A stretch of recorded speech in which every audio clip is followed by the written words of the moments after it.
La religión prohibida. Capítulo 22. La liberación verdadera del espíritu. Con lo que hemos dicho hasta aquí, estamos en condiciones de responder las tres preguntas fundamentales que los hombres raramente se hacen alguna vez en su vida. Estas tres preguntas son: ¿quién soy yo? ¿Por qué estoy aquí? ¿Qué debo hacer en esta vida? ¿Quién soy yo? Soy un espíritu increado y eterno, encadenado al cuerpo alma creado y efímero, aprisionado en la materia. ¿Por qué estoy aquí? Estoy aquí para ser usado como animal de laboratorio, en un experimento descabellado y demencial concebido por un dios inferior. Este plan requiere del aprisionamiento de un espíritu eterno, a fin de utilizar su potencia antimateria para impulsar la evolución de ese engendro impuro y perecedero denominado cuerpo-alma. Para que un hombre pueda alcanzar alguna vez el objetivo final para el cual ha sido creado, su transformación en el demiurgo, es imprescindible la potencia de un espíritu. Esta energía antimateria, capaz por sí sola de poner en peligro a toda la creación, es parcialmente desactivada y disminuida a fin de ser utilizada sin peligro. Para ello, el espíritu debe ser encerrado y confundido, para que aporte solo una ínfima parte de su potencial a la obra siniestra del demiurgo. ¿Qué debo hacer en esta vida? Debo despertar. Debo tomar conciencia de mi verdadera situación y hallar una salida. A continuación, deberé liberarme y escapar de la prisión. Hemos dado respuesta a las tres preguntas. Ahora veremos qué nos dice sobre esto Gustav Meynrich, el gran iniciado gnóstico que pasó exitosamente por esta experiencia. Meynrich nos da las claves del proceso de liberación del espíritu en su obra más profunda y extraordinaria, El rostro verde. Vamos a repasar estas claves aquí, porque son una respuesta perfecta a la tercera pregunta que nos hicimos sobre qué debo hacer. Después agregaremos varias cosas más. Dice Meynrich: el segundo nacimiento es espiritual. El segundo nacimiento es cuando se libera el espíritu. El segundo nacimiento espiritual nos lleva a la vida eterna. Meynrich nos da una técnica. Nos recomienda algo práctico que debemos hacer. Debes pedirle al espíritu, porque el único que puede escucharte es el espíritu. Debes hablarle a él, pedirle solo a él. Aquí Meynrich se refiere sin duda a que el Dios incognoscible está muy lejos para el hombre común. Y el demiurgo, que tal vez podría escucharlo, es un juez que jamás modificaría sus sentencias kármicas para acceder a un pedido insignificante de un insignificante hombre. Solo queda pedirle al espíritu. En el caso de un hombre despierto y liberado, las cosas son diferentes. Él sí podrá torcer voluntades, leyes y destinos. Pero si un hombre común desea ser escuchado, deberá hablarle a su espíritu. Dice Meynrich: si quieres rezar, reza a tu yo invisible. Es el único Dios que prestará oído a tus oraciones. También agrega: si quieres avanzar al galope, pídele a tu espíritu que te lleve a la gran meta por el camino más corto, y él lo hará. Para avanzar a esa gran meta no hay que mirar atrás, no hay que mirar a los costados, no hay que distraerse. La atención no debe ser desviada por las muchas tentaciones que hay en el mundo. Hay que tener los ojos y la voluntad fijos en esa gran meta. Meynrich nos ha dado unas buenas ideas y nosotros podemos ponerlas en práctica por las noches. Estando acostados y listos para dormir, podemos repetir mentalmente frases similares a estas. Quiero unirme a ti, Espíritu Eterno. Quiero despertar. Llévame a la gran meta. Indefectiblemente, a la mañana siguiente notaremos cambios. Pero muy pocos hombres hablan a su espíritu, si la mayoría duerme como un tronco. Para Meynrich, la liberación del espíritu es lo único digno de hacer por un hombre en su vida. Es la única tarea que puede llevar adelante. No hay otra tarea que justifique tomarse un tiempo para efectuarla. Todas las demás obras son inútiles. Esta es la única y la más importante tarea a la que un hombre puede dedicar su vida. A medida que el espíritu se va liberando, va espiritualizando el cuerpo y el alma del hombre. Esa es la gran meta de Meinrich, que el espíritu transforme al cuerpo, que el cuerpo sea espiritualizado y transmutado por el espíritu. ¡Qué cosa terrible para el demiurgo si esto sucediera! Él ha creado el cuerpo y el alma del hombre con otro fin, para que se parezca a él, para que se transforme en él. Y ahora resulta que se está transformando en espíritu. No solo el prisionero se ha liberado, sino que además se está apoderando de un trozo de su obra. Él ha creado al hombre para que evolucione hasta convertirse en un canal de manifestación de él mismo, de su creador. Y de pronto se está transformando en un instrumento de manifestación del espíritu.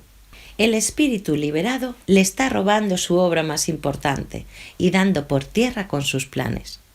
El demiurgo creó al hombre para que lo admire y adore, y ha ocurrido lo contrario. El cuerpo y el alma del hombre han sido transformados por el espíritu en terribles opositores al creador y su obra. Dice Meinrich que a medida que el hombre va siendo transformado, va tomando conciencia de lo absurdo de todo. Paulatinamente se percata que los demás hombres no son más que espectros y fantasmas, y que él mismo siempre ha sido un espectro y un fantasma. Un hombre así, transformado, siente la soledad más terrible que se puede imaginar. Pero lentamente se irá adaptando a este nuevo estado. Irá superando todo lo inferior y la soledad que sintió en un principio, y llegará a un nuevo reino, la vigilia.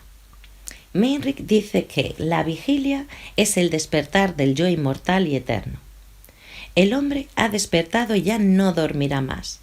Está en un estado de vigilia permanente, como Caín el inmortal. Solo el hombre que ha despertado y se ha espiritualizado se ha vuelto inmortal y eterno, y ni siquiera el pralaya podrá destruirlo. Pero todo esto no llega solo, es solo una remota posibilidad. Deberá ser conquistado mediante esfuerzos supremos. Meinrich agrega que cuando un espíritu se libera, toda la creación se libera un poco. Cuando un cuerpo y un alma son espiritualizados y transmutados por el espíritu, toda la creación es espiritualizada en cierta medida. La suprema obra gnóstica repercute en el cosmos, decimos nosotros. Dice Meinrich así: con que un solo hombre se transforme profundamente, su obra nunca perecerá. Habrá abierto un hueco que ya no se cerrará más. Aunque los demás no se den cuenta, habrá desgarrado la red que mantiene prisionera a la humanidad. Según Meinrich, cuando el espíritu se hace cargo, el hombre, así transformado, puede vivir en varias dimensiones a la vez, pues ha alterado el espacio y el tiempo. Él es un rey en estos mundos. Él se ha hecho un rey de toda esta creación. Puede transportarse de un lugar a otro o puede estar en varios lugares diferentes a la vez. Así es el poder del espíritu. Aquí termina nuestra reseña de las principales ideas gnósticas que Meinrich nos ha legado. Veamos ahora qué nos dice la gnosis primordial sobre este proceso de liberación del espíritu. Para comenzar este proceso, el hombre debe elegir uno de sus yoes, el más fuerte, el más parecido a su espíritu. No importan los demás yoes, solo importa ese yo, el yo del espíritu. Hay muchos yoes en cada hombre, pero solo uno corresponde al espíritu. El resto son yoes del alma. Estos últimos impulsan al hombre a amar a Dios, a amar al prójimo, poner la otra mejilla, compartir todo con los demás, colaborar en la obra de Dios, etc. El yo del espíritu, por el contrario, es el máximo opositor al creador y su creación. Es preciso distinguir entre el yo que corresponde al espíritu y al Dios incognoscible por una parte, y los demás yoes, verdaderas legiones de diablos, por la otra. Santo Tomás decía: distinguir para unir, y un gnóstico diría: distinguir para desunir. Distinguir para discriminar mejor, para poner cada cosa en su lugar y aceptar lo bueno y rechazar lo malo. Aceptar lo que nos despierta y libera, y rechazar lo que nos encadena y aprisiona. Distinguir para desunir y separar los dos bandos irreconciliables, en pugna dentro del hombre. Distinguir y separar para salir de la confusión, para situar cada cosa en el lugar que le corresponde. El espíritu en el hombre representa al Dios incognoscible. el cuerpo y el alma del hombre representan al Dios creador. Eso es lo que debemos distinguir, el bien y el mal dentro del hombre. Ya dijimos que el hombre tiene ante sí dos caminos y deberá elegir uno de ellos, el camino del espíritu o el camino del alma. Agrandar el yo o renunciar a él, reflejar al incognoscible o reflejar al demiurgo. Quien elija el camino del alma será disuelto en el demiurgo. Quien elija el camino del espíritu deberá enfrentar al demiurgo y luchar contra él cara a cara, única manera de liberar su espíritu. En esta lucha final, el demiurgo será la gran fuerza disolvente, también llamada Kundalini, el demiurgo en el hombre. Si el guerrero fracasa, no tendrá una segunda oportunidad en ese Manvantara. Su yo podrá ser desintegrado en 1000 pedazos, morirá o se volverá loco. En los manicomios hay muchos de estos casos, guerreros vencidos por las fuerzas Kundalini del demiurgo. En el mejor de los casos se convertirá en un adorador permanente del Creador o en un maestro de la logia blanca. Por el contrario, si el yo del espíritu es lo suficientemente fuerte, podrá vencer al demiurgo Kundalini y liberar al espíritu para siempre. Perderá su conciencia por breve tiempo y resucitará luego como espíritu. El guerrero podrá apoderarse además de la fuerza Kundalini y usarla contra el mismo demiurgo. También ha habido casos en que el guerrero está tan imbuido del poder espiritual que el demiurgo Kundalini se niega a luchar contra él, y el guerrero por distintos medios lo obliga a aparecer y a combatir. En esta guerra final tan esencial y definitiva, el guerrero podrá perderlo todo durante ese Manvantara o ganarlo todo por toda la eternidad. ¿Qué guerrero no estaría ansioso por intervenir en esta guerra? Si el guerrero resulta victorioso, si ha logrado construir un puente hacia el espíritu y lo ha liberado de su presión en la materia, alcanzando la salvación verdadera, aparecen ante él nuevamente dos caminos. Ha vencido al demiurgo, ha conmocionado a todo el universo y nuevamente se halla revestido de los poderes inherentes al espíritu, infinitamente superiores a los del Dios creador. Pero deberá una vez más elegir entre dos posibilidades. Uno de esos caminos es retornar al reino del Dios incognoscible, de donde ha venido, y no retornar jamás al infierno del demiurgo. En ese caso, volverá a ser lo que era antes de su encarcelamiento en la materia. El otro camino, por el que generalmente opta la mayoría de los espíritus liberados, es quedarse en este mundo para luchar por la liberación de los demás espíritus cautivos. Entonces, o abandona para siempre su cuerpo y su alma y regresa al mundo de donde proviene, o decide permanecer aquí y continuar la lucha por la liberación de los prisioneros del demiurgo. Si decide quedarse, se habrá convertido en un salvador de la humanidad y del mundo, en un Divya inmortal y eterno, en un nuevo miembro de la Orden Negra de los Guerreros del Espíritu. Cuando un espíritu liberado opta por permanecer en el infierno del demiurgo para continuar la lucha, hasta que haya sido liberado el último de los espíritus encadenados, deberá utilizar su cuerpo y su alma como instrumentos. Pero su viejo cuerpo y su vieja alma, creados por el demiurgo, no son aptos para contener a un espíritu que ha roto las cadenas y ha recuperado sus poderes. Serían inmediatamente desintegrados. El espíritu habrá de transformar primeramente su cuerpo y su alma. Originalmente impuros, de materia demiúrgica y perecedera, el cuerpo y el alma serán transmutados por el espíritu en materia divina y eterna, el Vajra indestructible. El barro y el aliento del demiurgo se volverán así puros y gloriosos. Formarán con el espíritu una sola entidad, inseparable e indisoluble, por toda la eternidad. El espíritu se habrá así revestido de Vajra, la materia divina, que le permitirá actuar y desplazarse por los espacios y tiempos del plano del demiurgo, a la vez que producirá fenómenos sincronísticos casi continuamente.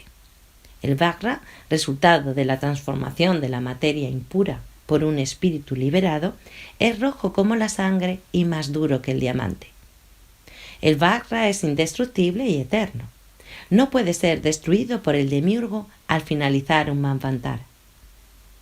El espíritu triunfante ha arrebatado al demiurgo parte de su creación, un cuerpo y un alma, y los ha transformado en materia divina sobre la que aquel ya no tiene control. Por el poder del espíritu, lo creado se ha transmutado en increado. El demiurgo creó el cuerpo y el alma del hombre para que sirvan de cárcel del espíritu. Y ahora resulta que el espíritu liberado los está utilizando como herramientas para oponerse a su obra y a sus planes. Ha llegado la hora de la venganza del espíritu. Decíamos que el espíritu se ha hecho una sola entidad divina con su cuerpo y su alma. Ahora será para siempre un espíritu alma-cuerpo, por toda la eternidad. Esta entidad tendrá los mismos rasgos físicos que tenía el guerrero en el momento de su transformación. Joven, viejo, rubio, moreno, los mismos rasgos físicos que tenía en el momento de su transmutación en materia divina de Vajra indestructible. En este proceso de liberación y triunfo del espíritu se dice que el cuerpo y el alma han muerto y han resucitado posteriormente. El espíritu los ha salvado y los ha integrado a él. El espíritu, ahora revestido del cuerpo-alma de Vajra, se ha hecho distinto también a los demás espíritus. Ya nunca más será como era antes de su aprisionamiento por el demiurgo. Un espíritu libre de plano incognoscible. Decidió permanecer en el infierno demiúrgico y revestirse del Vajra indestructible por toda la eternidad.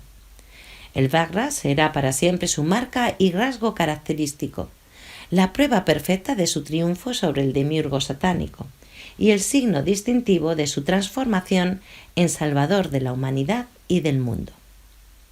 El cuerpo y el alma, divinizados e incorporados por el espíritu, serán el trofeo que ostentará eternamente como recuerdo de su paso triunfante por el mundo perverso de la materia creada. Hay un antiguo texto gnóstico en el que el Génesis es narrado desde el punto de vista de la serpiente Lucifer, desaparecido hace 1600 años y milagrosamente recuperado en el siglo XX, en Nag Hammadi, Egipto. En este texto, llamado el Testimonio de la Verdad, hay alusiones a la influencia del espíritu liberado sobre el reino del demiurgo. Allí leemos que la resurrección acaece cuando se recupera el espíritu, y más adelante, la irrupción de lo inmortal en el reino de la muerte. En esta obra gnóstica, hallada también en Nag Hammadi, el Tratado de la Resurrección, hay una referencia a este proceso, cuando se muere y se vuelve a recuperar el cuerpo. En estas obras se nos habla de la resurrección del cuerpo después de la muerte. Solo un espíritu liberado y victorioso es quien provee la resurrección y salvación verdaderas. En el mito cristiano hay claras referencias a la obra del espíritu, prueba del origen gnóstico de esta religión. Cuando relata que fueron a buscar el cadáver de Cristo a la tumba y no lo hallaron, no están diciendo claramente que su cuerpo era de Vajra y que se marchó con el espíritu. O sea, que se trataba de un verdadero salvador del hombre y del mundo. Esa es la mejor prueba. Si deseamos saber si un guía de la humanidad es un auténtico enviado o salvador, lo mejor que podemos hacer es ir a buscar el cadáver en su tumba. Si no lo encontramos es porque su cuerpo era de Vajra y en perfecta unión con el espíritu se ha marchado con él. Además, en el cristianismo jamás se ha afirmado que Cristo se haya fundido con Dios o unido a Dios. Todo lo contrario. Siempre se sostuvo que Cristo se halla con su cuerpo sentado a la diestra de Dios. Cuando se dice con su cuerpo, podemos agregar de Vajra. Estas referencias son claras. Cristo es una entidad separada y el Dios al que se refiere no puede tratarse del Dios creador o del demiurgo. El espíritu liberado y triunfante, si ingresa en el plano incognoscible, lo hará siempre con su nuevo cuerpo de Vajra rojo, del que ya no podrá separarse por toda la eternidad. Un hombre renacido así es un 2 veces nacido, es un sin muerte, inmortal y eterno. Un hombre así, que se ha librado del demiurgo y su cadena de reencarnaciones, que ha roto definitivamente con todo lo creado, con todo lo impuro, producirá siempre una inmensa conmoción en el universo creado. Cuando un espíritu se libera, toda la creación se libera un poco. Cuando un espíritu logra liberarse y vencer al demiurgo en el enfrentamiento cara a cara con él, éste pierde fuerza y los lazos que aprisionan a los demás espíritus se tornan más débiles también. Cuando un espíritu ha decidido quedarse en el infierno del demiurgo, luchará incansablemente hasta que todos los espíritus hayan sido liberados, y continuará luchando hasta que el demiurgo, debilitado, cese sus respiraciones perversas de manvantaras y pralayas, hasta que ya no pueda crear nada más y termine por desaparecer.